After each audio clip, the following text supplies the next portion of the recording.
होता है? नया। जब शिक्षण में देखा गया, पहले व्यवस्था थी कैसी? राजतंत्रिक, अर्थात शिक्षक केंद्रित शिक्षा हुआ करती। कैसी केंद्रित शिक्षा? शिक्षक केंद्रित शिक्षा में कौन मुख्य हुआ करता था? शिक्षक। जब शिक्षक मुख्य हुआ करता था तो कहा जाता था कि बच्चे गौण होते थे और शिक्षक अपनी बात प्रस्तुत करके चला जाता था। अब बच्चे क्लास में अगर एक भी बच्चा बोल दिया हाँ से समझ में आ गया तो पूरी क्लास को लगता है, शिक्षक को लगता है पूरी क्लास क्या आ गया। जबकि यह पैटर्न को खत्म करने के लिए शिक्षण के कुछ नवीन क्या लाए गए, और नवीन उपागम का मतलब क्या हो गया, या हम क्या समझिएगा, कौन सा ऐसा तरीका या शिक्षण प्रणाली अपनाई जाएगी जिससे बच्चे पढ़ने में क्या लगेंगे, रुचि रखेंगे। बात समझ गई ना। यह बात हुई। इसमें सबसे पहला क्या है, सबसे पहला पढ़ेंगे बाल केंद्रित उपागम। बाल केंद्रित उपागम में जो बालक होता है वो क्या रहेगा, मुख्य या प्रमुख रहेगा, और शिक्षक क्या रहेगा,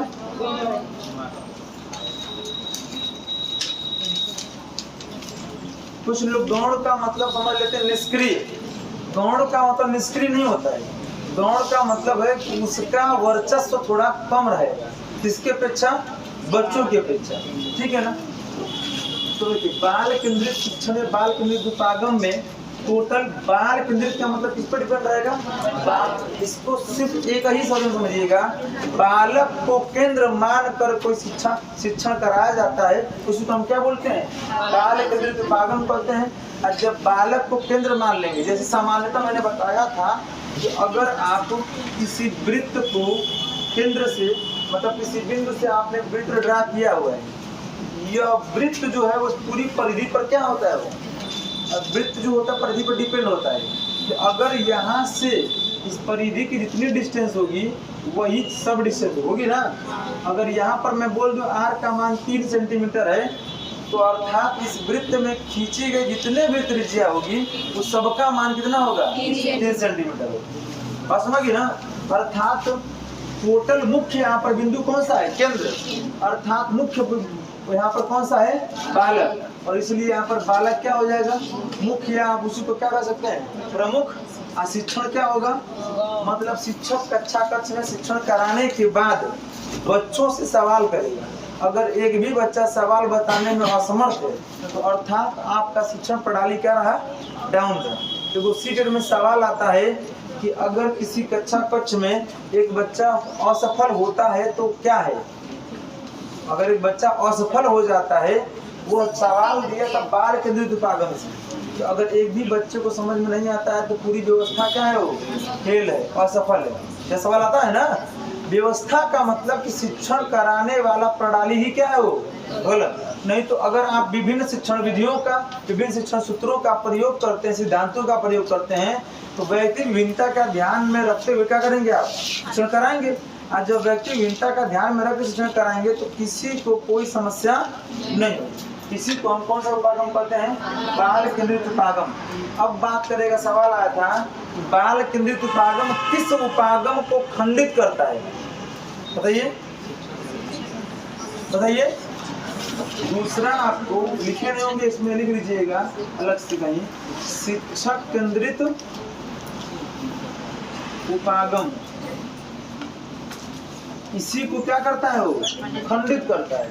पहले शिक्षक को केंद्र मान से दिया जाता था, इसमें जो होगा वो शिक्षक क्या रहेगा, बताइए, मुख्य रहेगा, और बालक क्या रहेगा, गौण रहेगा।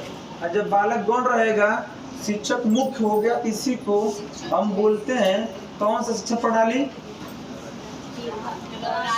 राजतंत्र प्रणाली। और आपको पता है कि जब शिक्षण पढ़ा रहे थे तो शिक्षण कितने रूप में होता है, 3 रूप। एक होता है एक तंत्रात्मक, अर्थात एक तंत्रात्मक में कौन मुख्य हो जाएगा, और यहाँ जो बताए हैं इसको हम बताए थे क्या, लोकतंत्रात्मक, या इसी को हम और नाम से जानते हैं तो प्रजातांत्रिक शिक्षण प्रणाली। ठीक है ना। लोक और प्रजा का मतलब क्या होता है? लोग या प्रजा, और कक्षा कक्ष में जो बच्चे होते हैं वही क्या होते हैं? लोग या प्रजा कहलाते हैं। इसको मुख्य मान के पढ़ाएंगे तो बाल केंद्रित विभाजन होगा, और शिक्षक को मुख्य मान के पढ़ाएंगे तो क्या हो जाएगा? यहाँ पर साइड में स्टार है, कुछ बना के लिख लीजिएगा। यह प्रणाली वर्तमान में क्या है? यह प्रणाली वर्तमान में क्या है? निष्क्रिय है। कुछ ही जगहों पर अपनाया जाता है, जबकि यह अपनाना क्या है? गलत है वहाँ, ठीक है ना। सॉरी, ये वर्तमान प्रणाली क्या है? यहाँ पर निष्क्रिय। निष्क्रिय का मतलब क्या है? 9 के बराबर है। निष्क्रिय का मतलब क्या हो जाएगा? 9 के बराबर। कहीं कहीं पर ऐसी प्रणालियों का चरण है, ठीक। जैसे कभी देखिएगा कुछ कॉन्वेंट विद्यालय, प्राथमिक विद्यालयों में बच्चों को मार दिया जाता है, डांट डपट दिया जाता है, क्लास से बाहर निकाल दिया जाता है, वही अभिभावक कोई कंप्लेन करने नहीं जाता है। जबकि वहीं आपको कॉन्वेंट विद्यालयों में ऐसा करते हैं तो कोई नहीं बोलता है। आज जब सरकारी विद्यालय में कोई एक छड़ी भी मार दिया तुरंत पहुंच जाएंगे। ऐसा प्रणाली है ये नहीं, तब वहाँ पे कानून व्यवस्था आपको काम करने लगती है। तब आपका बच्चा नहीं पढ़ता है, चाहे आपका गलती नजर आती है। अब कॉन्वेंट वाले मार के हाथ खुला दे रहे हैं। आज भी वो कॉन्वेंट में पिटाई हो रही है अच्छी बात, ठीक है। मैडम ने मारने का कारण होता है कि फ्रस्ट्रेशन कहीं और निकालती है। अरे तो उस समय सबसे अधिक सर जी पढ़ाते थे। जब हम लोग पढ़ते उस समय सबसे अधिक क्या पढ़ाते थे? सर जी। ज्यादा लोग हैं तो ज्यादा ही हाँ। और अब जो है मैडम की संख्या क्या हो रही है? ज्यादा हो रही है। तो वही है, जैसा बच्चा है वैसा अपना करेंगे। तू ध्यान चुड़िया में तुम्हारे कहाँ है? ठीक कहता हूँ कि मारते मारते मैडम का पहले चूड़ी टूट जाता है। हाँ अच्छा, चलिए अगला पाठ कौन सा है? अगला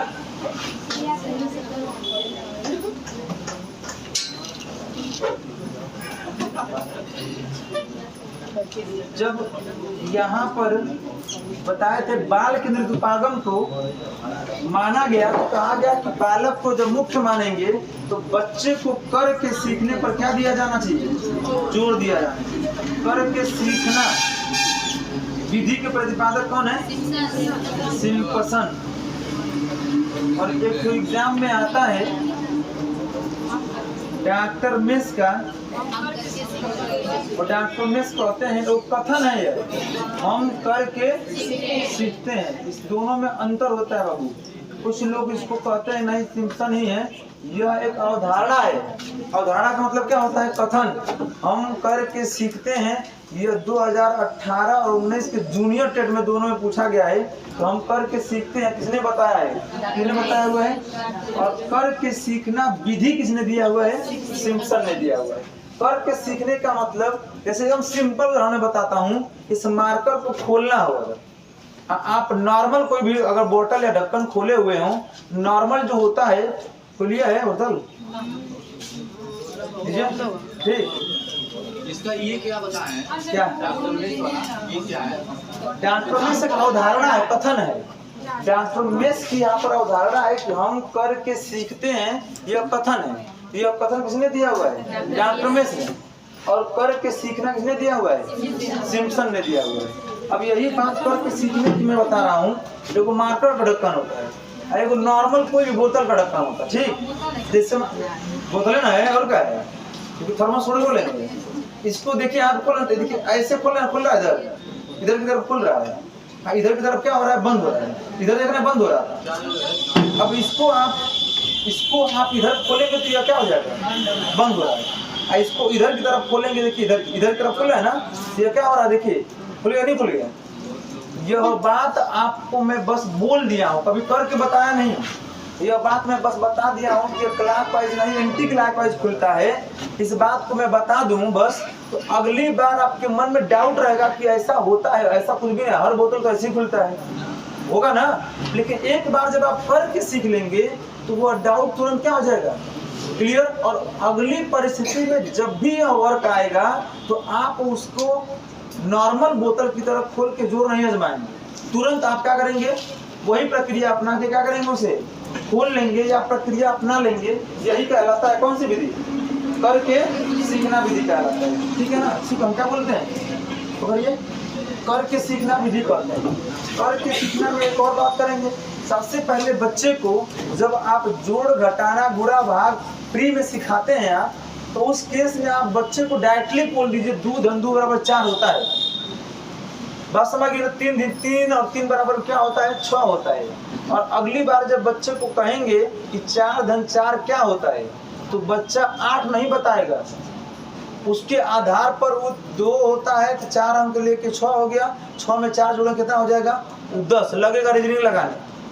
नहीं हमारी बात, वो दिमाग लगाएगा कि 2 + 2 = क्या होता है? 4 और 3 + 3 = क्या होता है?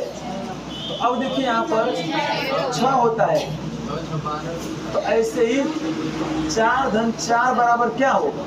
तो लड़का वो जोड़ेगा नहीं, तब बस ऐसे पढ़ाए हुए हैं तो तुरंत लगेगा लॉजिक लगाने कि 4 के बाद 2 अंक आया है, 6 6 के तो वो आ जाइए।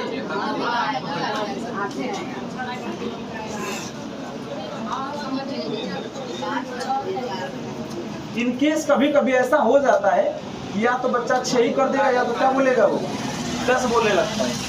कोई लॉजिक लगा के अगर ऐसा नहीं किए हैं तब एक ही पैटर्न बार बार दोहराए हैं, तब उस केस में यह हो जाता है। या कभी कभी ऐसा देखा गया, नहीं बताएंगे तो 2 के पावर 2 बराबर क्या बता दिए हैं आप, तो 3 के पावर 2 बराबर क्या लिख देगा? देखा उन लोग को लगा 2 में 2 का गुणा हुआ, ऐसे 3 में 2 का क्या कर देगा?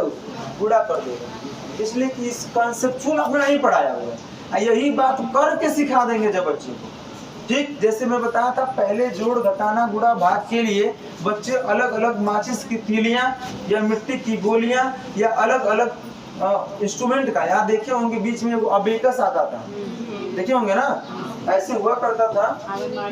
हाँ, ऐसे मान लीजिए ऐसे होता था यहाँ पर। इनकेस अगर यहाँ पर 4 और यहाँ पे 6 जोड़ना है और कितना आएगा, तो उसमें गोली हुआ करती है। उस गोली को बच्चा इसमें 4 को इसमें पिरो देगा, 6 को इसमें पिरो देगा, और सबको निकाल के एक बार इसमें क्या करेगा?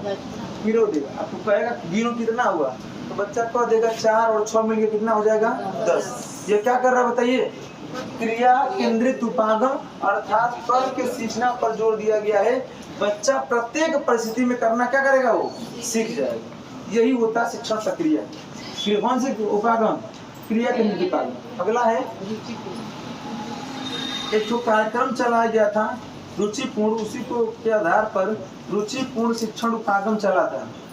ठीक है ना, उपागम, इसके अंतर्गत एक कार्यक्रम चला, उस कार्यक्रम का नाम है रुचिपूर्ण शिक्षण। रुचिपूर्ण कार्यक्रम लिख लीजिए। यह चला था 1994 में। 1994 में विद्यालयों के बच्चों को क्या करते थे? हाँ, जैसे 6, 7, 8 और 5वीं में भी लागू करने की बात कही गई है, इस बार हो सकता है। भारत के महान व्यक्तित्व जो वो आती है ना बुक, उसमें किसको बताया जाता है? आइडियल, आदर्शवादी, महान आपके जो दार्शनिक हैं, जैसे स्वामी विवेकानंद, महात्मा गांधी। अब तो नए वाले में देखेंगे सचिन तेंदुलकर को भी आ रहा है। फिर इनका जो एम स्वामीनाथन, किसके हैं? हरित क्रांति के, जब इनको भी दे रहा है वहाँ चिपको आंदोलन, ये सब उसमें आप कई करके दिया हुआ है, कहीं पढ़िएगा उसमें देखिएगा। ऐसे नए नए राइट, सरोजिनी नायडू को भी दे रहा है। जो नए नए लोग हैं उनको भी ऐड कर रहा है कि बच्चे उनके बारे में क्या करेंगे? जानेंगे। अब तो अब्दुल कलाम को भी जोड़ दिया। यह कार्यक्रम इसलिए चला गया था कि बच्चा उनकी जीवनी, उनके कार्यक्रम को जब पढ़ेगा तो देखेगा कि अगर यह लोग इस परिस्थिति में भी ऐसा कार्य किए हैं तो हम भी ऐसे कार्य करके अपने जीवन और अपने देश को हम क्या करेंगे? गौरवान्वित करने का कार्य करेंगे। इसीलिए उसका नाम क्या पड़ा? नाम पड़ा था रुचिपूर्ण शिक्षण उपागम। इसके अंतर्गत वो शिक्षण का सिद्धांत पढ़ा है। कौन सा? रुचि का सिद्धांत पढ़ा है ना। जब तक बच्चे को हम प्रेरणा स्रोत या प्रेरणादायी रूप से नहीं पढ़ाएंगे तब तक बच्चे का उस सब्जेक्ट या उस विषय में रुचि नहीं होगी। और जब बच्चे की रुचि होगी तो अपने आप उसके अंदर क्या पैदा होने लगेगी? समझ पैदा होने लगेगी, जिससे बच्चा आसानी से क्या करेगा? सीख सकेगा, जान सकेगा, और आप उस बात को समझ सकेंगे कि इसका वास्तव में व्यवहारिक जीवन में उपयोग क्या है। अब्दुल कलाम को मिसाइल मैन के नाम से क्यों जानते हैं? इसलिए कि भारत देश को रक्षा क्षेत्र में, रक्षा अनुसंधान क्षेत्र में इतना मजबूत करके चले गए कि अब भारत यहाँ से अंतरिक्ष क्षेत्र में विदेश के लोग आते हैं कि हम अपना यान दीजिए, मैं अपना कोई भी सैटेलाइट क्या करना चाहता हूँ, प्रक्षेपण करना चाहता हूँ। बात समझिए ना। इसके पहले सर्वप्रथम भारत जो पहला आपको भेजा था, ये सवाल आपके एग्जाम में बन सकता है, पहला बस कि सर्वप्रथम पहला सैटेलाइट क्या किस नाम से भेजा गया था? तो आर्यभट्ट के नाम से भेजा गया था 1975 में। और आर्यभट्ट किसके नाम पर रखा गया था? गणितज्ञ के नाम पे, जो किसकी खोज किए थे? जीरो या शून्य की खोज की। यही ना है। यह सवाल कई बार पूछा भी गया है। पहला ये सवाल अक्सर बनता रहता है आपके सूचना तकनीकी वाला चैप्टर में पढ़ाया जाएगा। तो उस सेक्शन के आधार पर सोचिए, भारत उस समय पूर्व सोवियत संघ था, उसका नाम किसका? रूस का।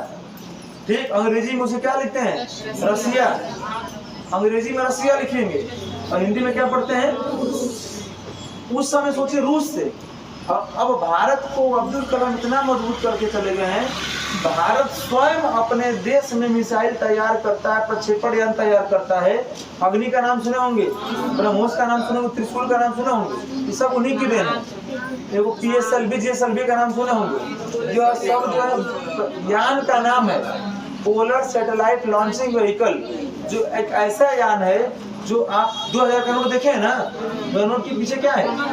मंगलयान भेजने का जो कार्य हुआ था वो PSLV C-21 के नाम से भेजा गया था, जो प्रक्षेपण यान लेके गया और वहां छोड़ दिया, जिससे हम आसानी से संचार माध्यम क्या बोलते हैं कि कोई भी मौसम विभाग की जानकारी GPS के द्वारा हम किसी भी लोकेशन को ट्रैक करना है, सब कर लेते हैं, नहीं कर लेते हैं? तो किसकी देन है?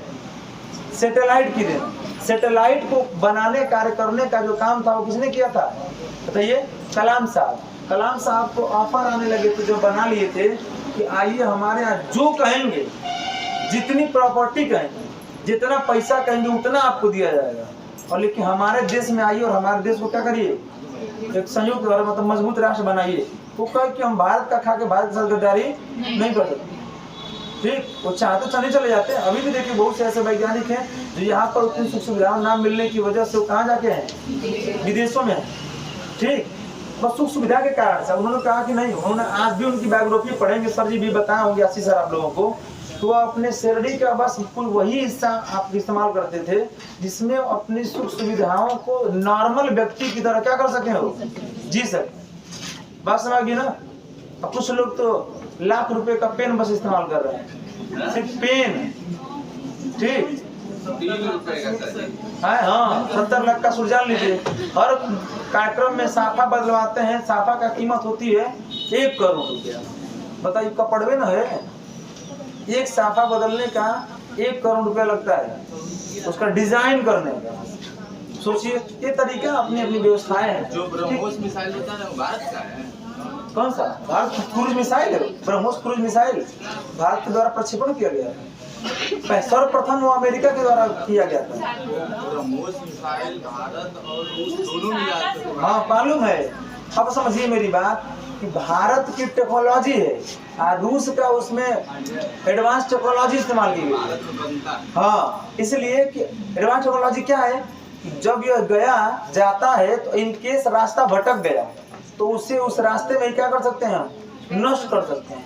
अगर नष्ट नहीं किया, रास्ता भटक गया, आपके घर में घुस गया तब बात समझिए ना?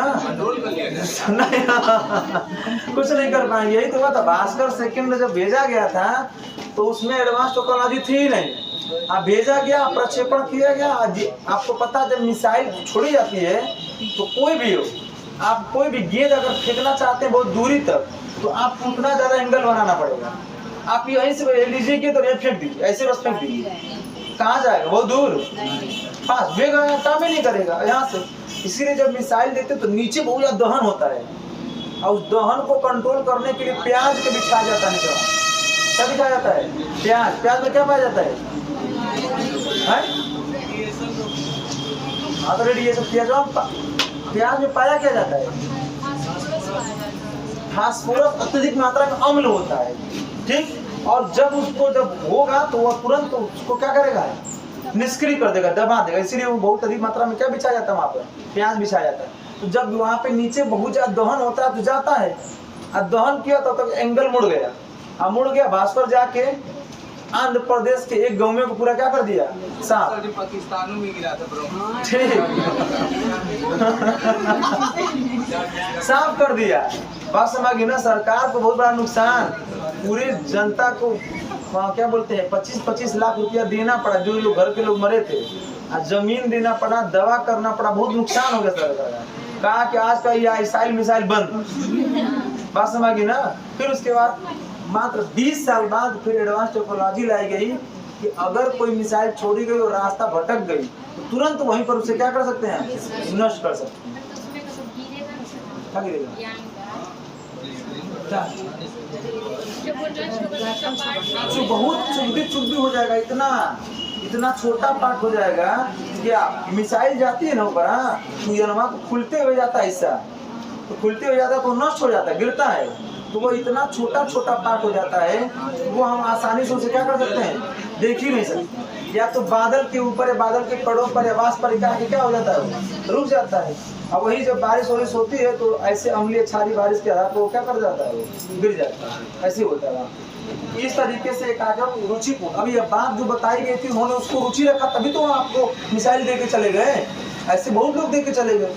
ऐसे ही आपको जब ये आए थे जो बताए थे, गुरुत्वाकर्षण का मान किसने बताया हुआ है, न्यूटन ने चाहते तो जैसे हम लोग पेड़ से आम गिरा पाए लब पर लब से खा जाते, ठीक। लेकिन ये होता है दूसरे कहेंगे धो के खाना चाहिए, ठीक है ना।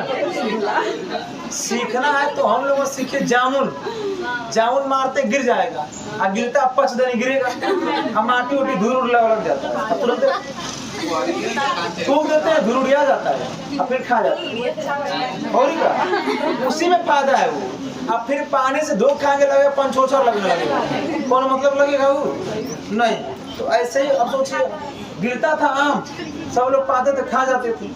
उन्हें क्या है, सोचे कि आम गिर गया तो आखिर गिरा क्यों नीचे, ऊपर से जाना चाहिए था, पेड़वा अपने पास रख लेता।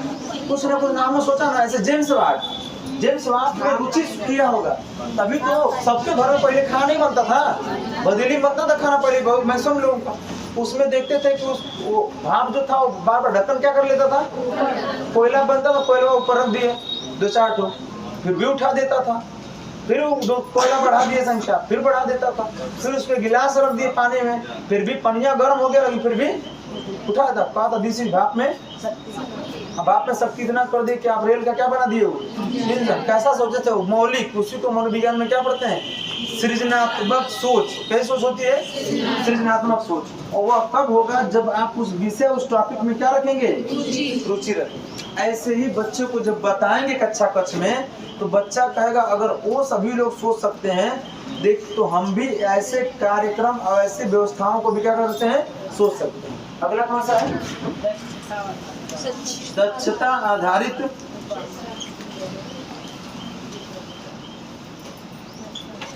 शिक्षण उपागम या शिक्षण लिख सकते हैं, ठीक है ना। इसके लिए बच्चे को क्या सिखाया जाता है, बच्चे के अंदर क्या जगह, प्रतिस्पर्धा या प्रतियोगिता। यह क्यों कराया जाता है, समय समय पर देखते हो कि बीच में विद्यालयों में जीके कंपटीशन होता है ना, जीके कंपटीशन या टेस्ट लिया जाता है। यह देखने के प्रतियोगिता इसलिए कराया जाता है कि प्रत्येक बच्चे के अंदर अपनी अपनी विषय, एक ऐसी यूनिक विषय होगी इसमें उसकी क्या होगी, प्रतिस्पर्धा होगी, और उस प्रतिस्पर्धा को निखारना। जैसे कहेंगे सर पीएचडी में एक ही विषय का क्यों होता है, क्यों नहीं मल्टीपल विषय होता है, इसलिए कि यह माना जाता है कि कुछ ऐसे बच्चे होते हैं जिनका प्रत्येक विषयों में नहीं किसी एक विषय में ही क्या होती है उसकी, कोई आएगा क्या हो जाएगा, वो देखिए क्या है, प्रतिस्पर्धा। अगर वहीं पर, और यह सुपर टेट में क्या है, प्रत्येक विषय में आपके अंदर क्या होनी चाहिए, अर्थात तो प्रतिस्पर्धा नहीं की देखी जा रही है, वो क्या करा जा रहा है, प्रतियोगिता करा जाता है। अब प्रतियोगिता का मतलब कि आप हर विषय में कुछ ना कुछ क्या करें, जाने। देखिए बहुत डीप नॉलेज नहीं है आपको सुपर टेट में, अगर आप पढ़ेंगे तो डीप पढ़ेंगे, और नहीं तो आपको नॉर्मली मैं बता दूं, जैसे इनकेस रीजनिंग पढ़ना ब्रॉड में है, लेकिन कौन नंबर का आएगा? 5 नंबर का आएगा। आता है ना। मैथ में आपको टॉपिक वही सारे पढ़ने हैं, लेकिन कितना नंबर का आएगा?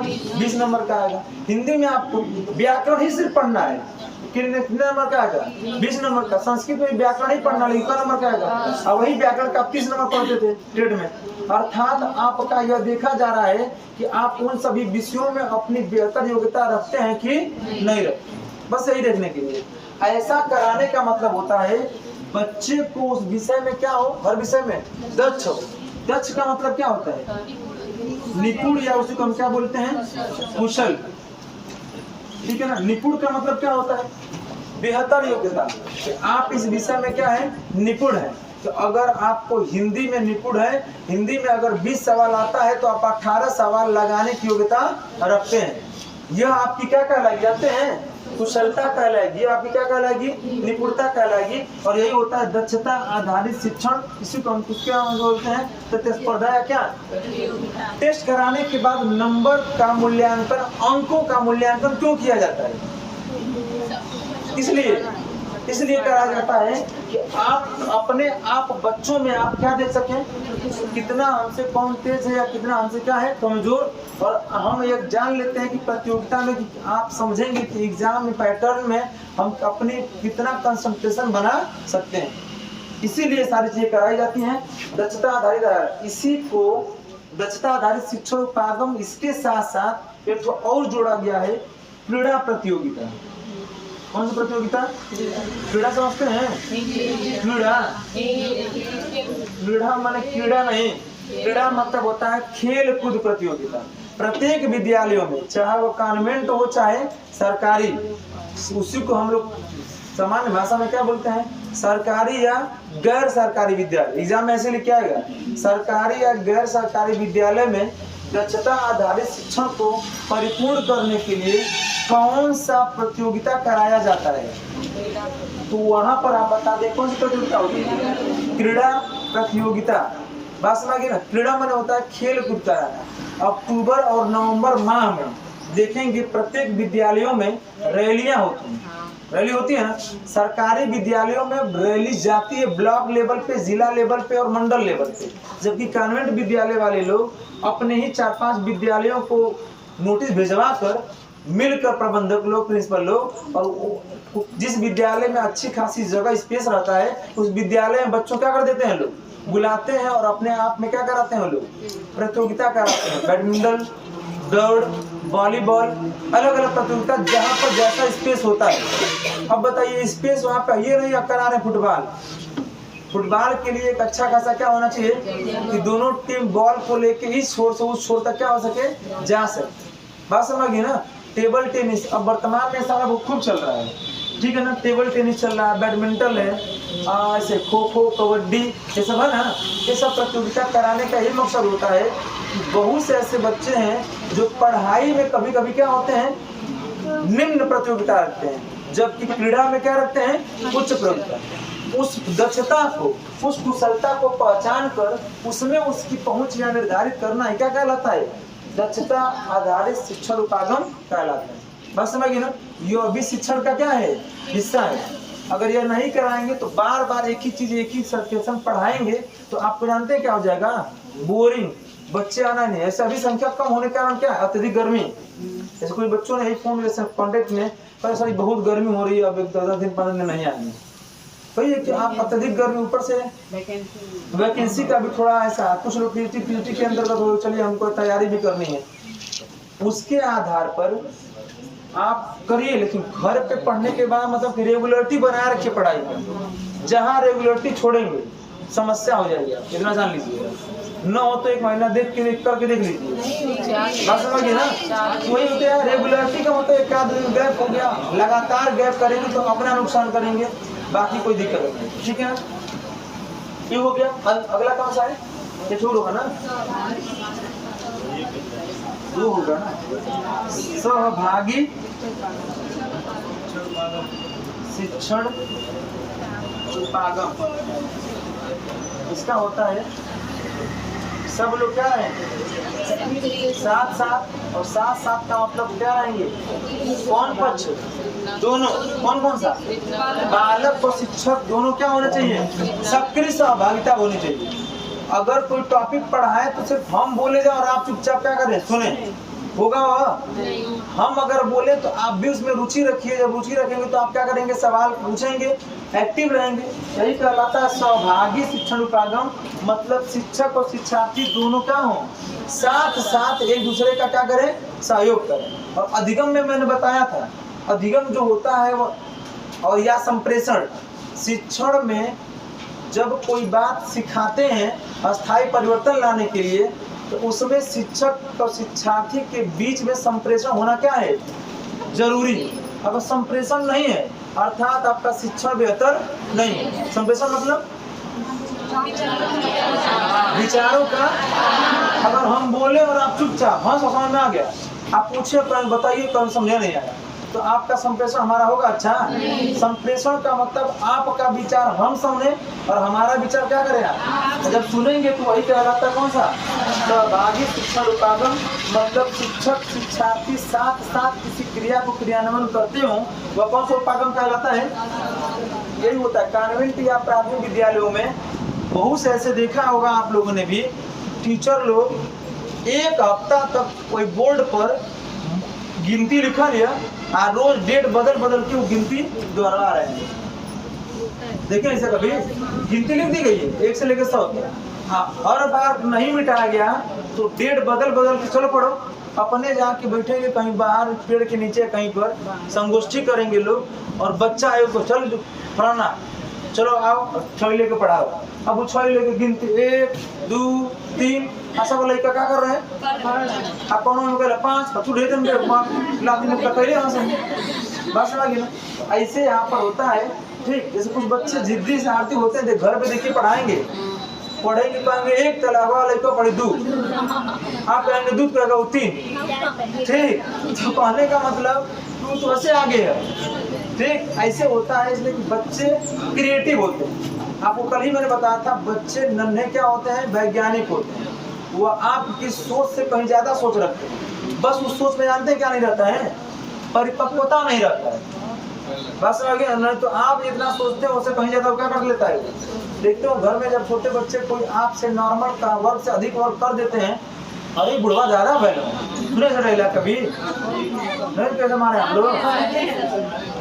हाँ, जगह घर नहीं होगा बच्चा को क्या मारेगा, ठीक। तो उस केस में सहभागी शिक्षण उपागम यही कहता है कि साथ साथ सबका सहयोग करना चाहिए, ठीक। अब इतना भी साथ साथ मत कर दीजिए कि कुछ और हो जाए, साथ साथ बस साथ साथ पढ़ाई करेंगे, ठीक। चलिए बता दो, इसमें कोई पूछना किसी को? हाँ मालूम है कहाँ से भैया क्या लिखा है?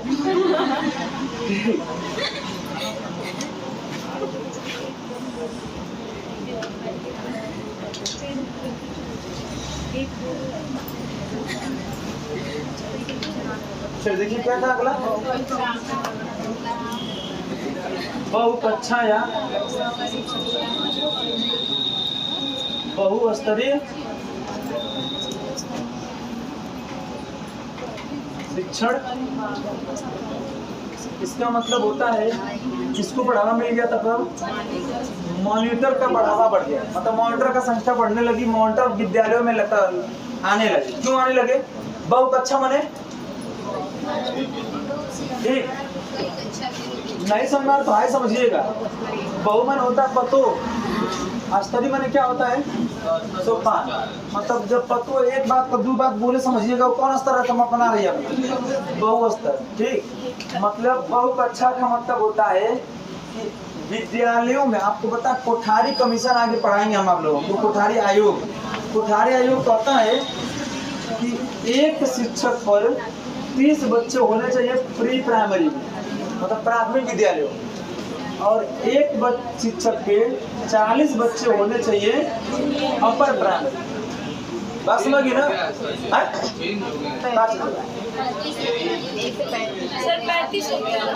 सुनिए मेरी बात, चेंज हुआ है 1986 राष्ट्रीय शिक्षा नीति के आधार पर। हम क्या बोले हैं? कोठारी कमीशन, ठीक है ना। हमने कहा कि जो पैटर्न पहले चला था उसी पैटर्न के आधार पर क्या लाया गया था, बहुकक्षा। जबकि वर्तमान में बहुकक्षा का प्रत्यय तो है, लेकिन क्या कर दिया है लोग, सभी विद्यालय वाले इसको निष्क्रिय कर दिए हैं। बात समझ गई ना। कानून विद्यालय में देखेंगे कोई भी अब रूम छोटे नहीं बनाए जा रहे हैं, पूरा हॉल, और हॉल टाइप में बनवाने का मतलब है कि बच्चों की संख्या क्या करेंगे, वो अधिक रखे हुए करेंगे। जहाँ पर आपको अभी आप लोग पढ़े होंगे हाई स्कूल इंटर 9 में, देखे होंगे जिस विद्यालय में अच्छे खासे बच्चे होंगे उसमें एक ही 9 में पढ़ने वाले 5-5 सेक्शन चलते थे। 9A 9B 9C 9D 9E तक पढ़े हैं हम लोग। बस समझ गई ना। 10 में भी ऐसा पढ़ा गया, अर्थात वह किसका पैटर्न जानते हैं।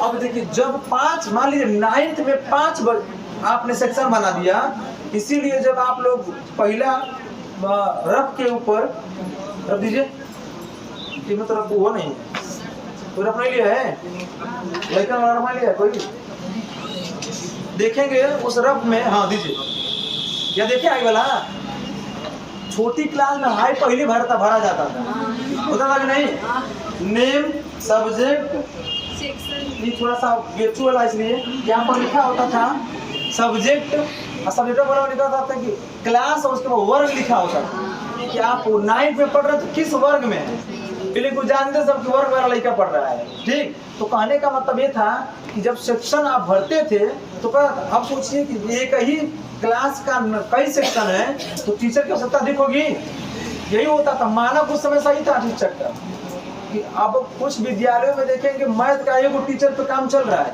जबकि इंटर कॉलेज या जूनियर में कम से कम कितने होने चाहिए विषय के, 3 टीचर होना चाहिए कम से कम। यह पैटर्न बनाया गया था कि मैथ की 3 नियुक्ति हो, हिंदी की 3 नियुक्ति हो, बस कला को कृषि को छोड़ के कला का एक ही टीचर होता था और कृषि का एक टीचर, बाकी प्रत्येक विषय कितने टीचर होने चाहिए, 3 टीचर होने चाहिए। क्यों, किसके लिए, बहुकक्षा के लिए। जब कक्षाएं अधिक होंगी तो शिक्षक पढ़ा पाएगा, नहीं पढ़ा पाएगा, इसीलिए वो शिक्षकों की संख्या अधिक कर दी गई।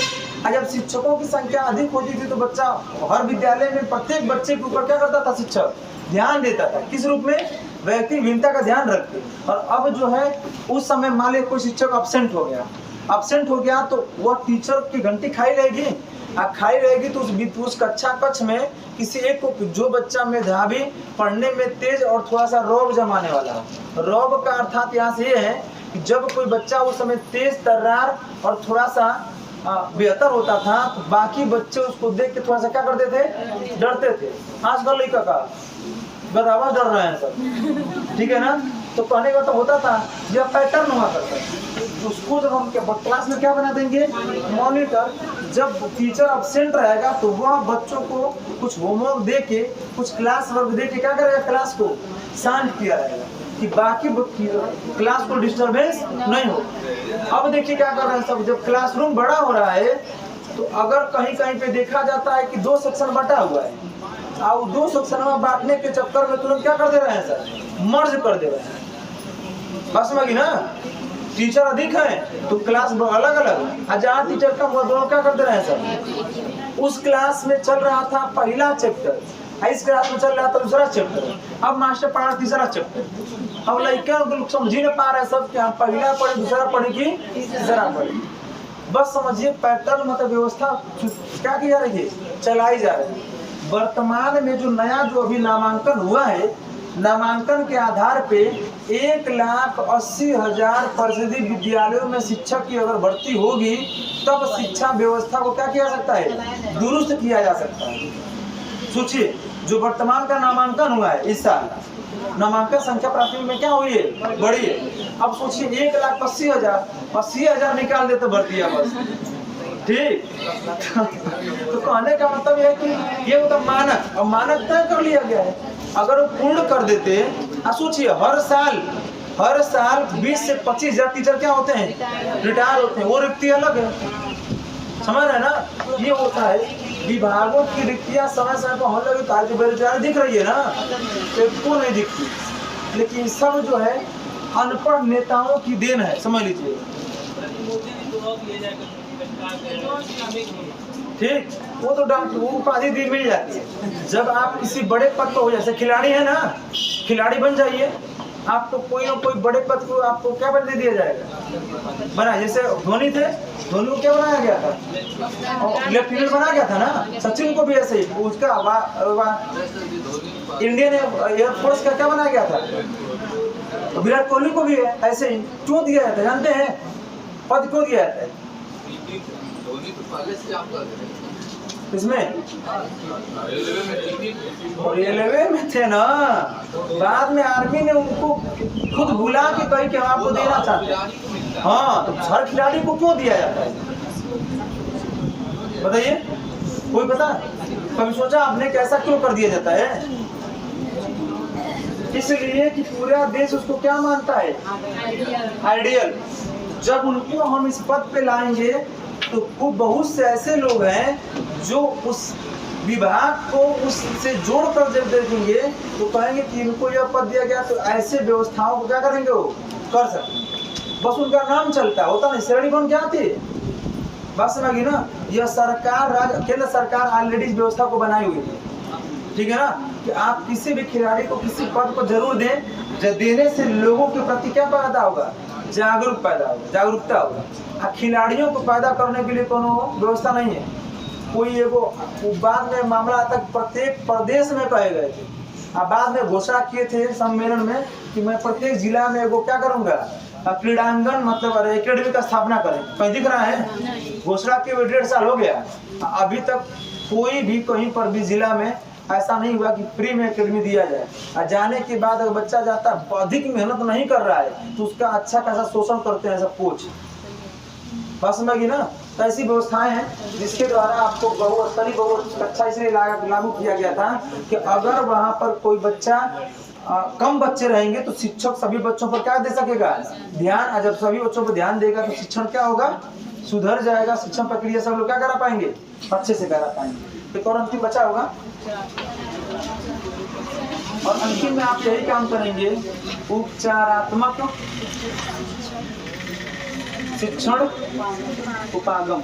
उपचारात्मक शिक्षण उपागम में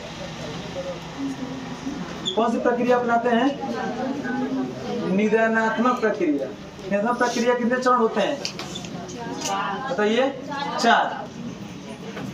निदान और उपचार में अंतर कोई बताइए। गुड, और उपचार? अच्छा ये बताइए, निदान के बाद उपचार करना जरूरी है क्या है? समस्या का अगर निदान हो जाएगा तो उपचार करेंगे। हाँ, रोग खत्म हो गया फिर कहेंगे अब उपचार करने जा रहे हैं। हाँ, देखिए यहाँ पर क्या होता है, यहाँ क्या लिखे हैं, उपचारात्मक कार्य करेंगे। उपचारात्मक का मतलब जैसे डॉक्टर के पास आते हैं, कहते डॉक्टर साहब इसका उपयुक्त उपचार बताइए। उपचार बताएगा कब, जब आपको निदानात्मक प्रक्रिया अपनाएगा।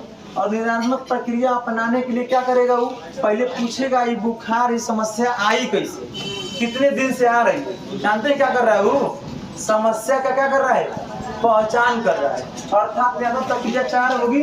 4 में पहला क्या लिखेंगे, छात्रों की, सबसे पहले आप छात्रों की पहचान करेंगे कि कौन छात्र ऐसा है जो मतलब कि समस्या पैदा कर रहा है। उसको शिक्षा प्रक्रिया में क्या उत्पन्न हो रही है, समस्या।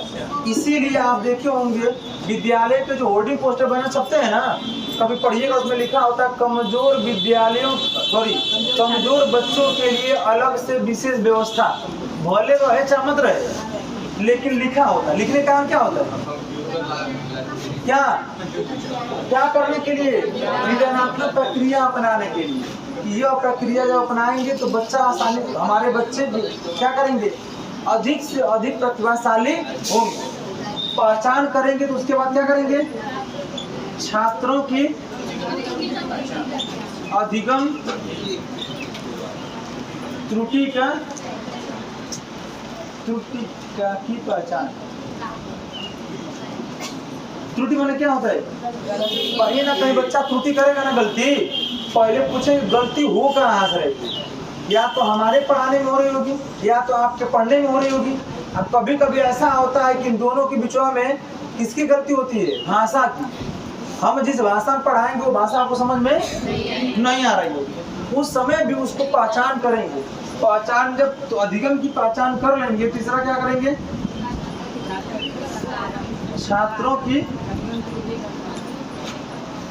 अधिगम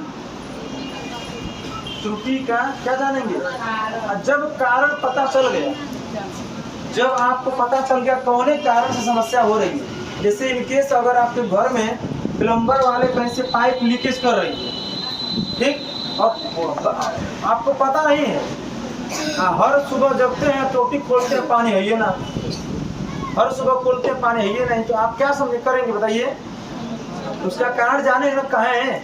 और जिस दिन पता चल जाएगा दिस यहाँ से वो आ रहा है, उस दिन समस्या क्या हो जाएगा, समाधान। जब कारण जान जाएंगे तो अंतिम में क्या जानेंगे, उपचारात्मक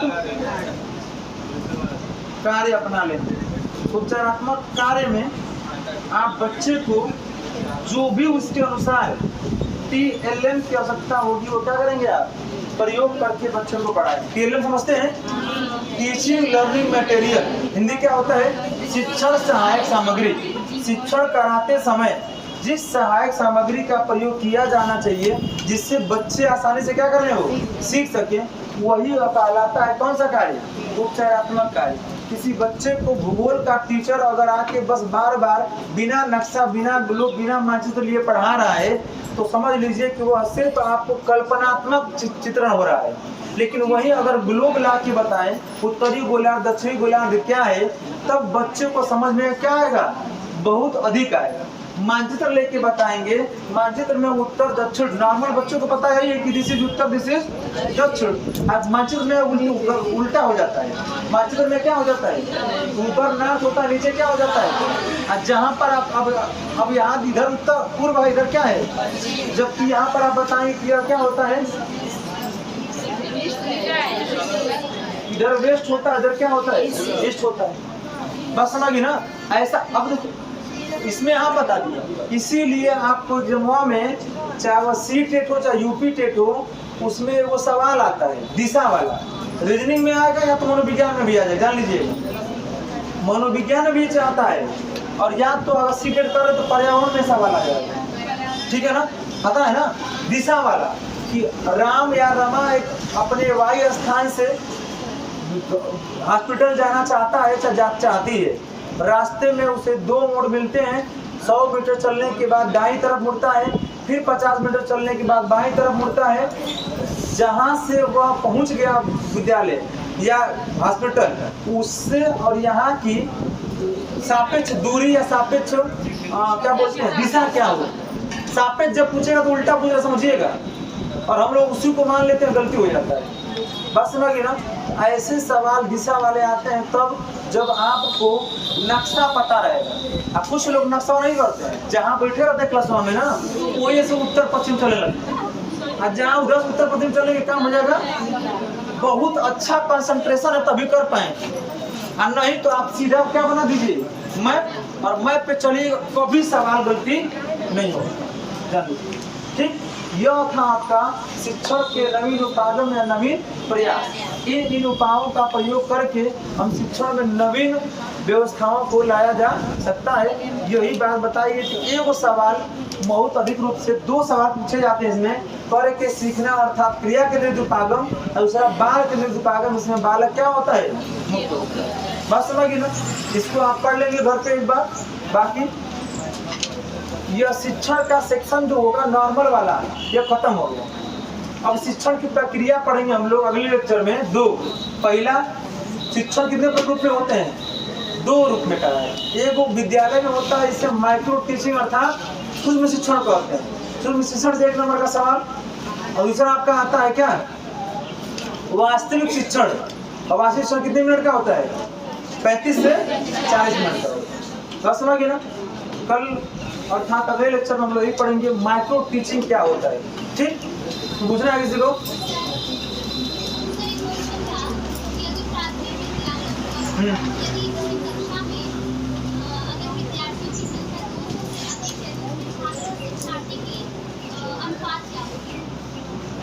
जैसे आप कह रहे किसी कक्षा में 200 बच्चे हैं, नहीं पा रहे, अच्छा 200 से अधिक है, तो